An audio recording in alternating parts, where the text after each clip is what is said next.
शरद पवार, जिन्हें राजनीति का चाणक्य माना जाता है, इन दिनों महाराष्ट्र की राजनीति में नई गणित बिठाने में जुटे हुए नजर आते हैं।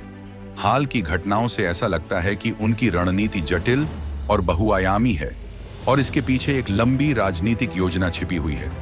आइए शरद पवार की इस गणित को समझने की कोशिश करते हैं। सबसे पहले तो शरद पवार की हालिया एकनाथ शिंदे से मुलाकात ने राजनीतिक गलियारों में हलचल मचा दी। एकनाथ शिंदे, जो महाराष्ट्र के मुख्यमंत्री हैं और भारतीय जनता पार्टी भाजपा के साथ गठबंधन में हैं, इनका शरद पवार का मिलना महज एक औपचारिक बैठक नहीं माना जा रहा है।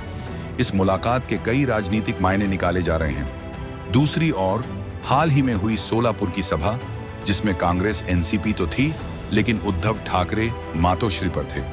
तीसरा कयास ये कि हाल ही में कांग्रेस द्वारा कराए गए एक सर्वे में पार्टी को राज्य में मजबूती दिखी है, खासकर महाविकास आघाड़ी के भीतर। इसका सीधा प्रभाव यह हो सकता है कि कांग्रेस और शरद पवार दोनों को अब उद्धव ठाकरे की जरूरत कम महसूस हो रही हो। चौथी कयास ये कि मराठवाड़ा क्षेत्र में 22 सीटों पर उद्धव ठाकरे की दावेदारी के संबंध में महाविकास आघाड़ी की बैठक में चर्चा हुई, लेकिन यह भी देखा गया कि कांग्रेस इस मुद्दे पर बेखबर बनी रही। इससे यह संकेत मिलते हैं कि महाविकास आघाड़ी में आपसी तालमेल की कमी हो सकती है। ऐसा भी माना जा रहा है कि शरद पवार ने अपनी रणनीति के तहत पहले से ही कई सीटों और उम्मीदवारों का चयन कर लिया है, वो भी बिना कांग्रेस और उद्धव ठाकरे की जानकारी के।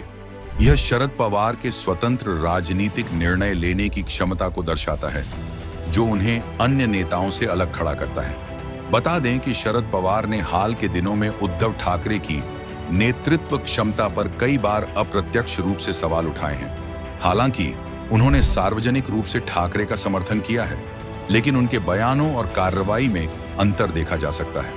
ऐसे में यह साफ दिखाई दे रहा है कि आने वाले दिनों में हो सकता है उद्धव ठाकरे गठ महाविकास आघाड़ी में ना हो, क्योंकि शरद पवार की राजनीतिक चाल यही बता रही है। आपको क्या लगता है? अपनी राय कमेंट बॉक्स में जरूर बताएं।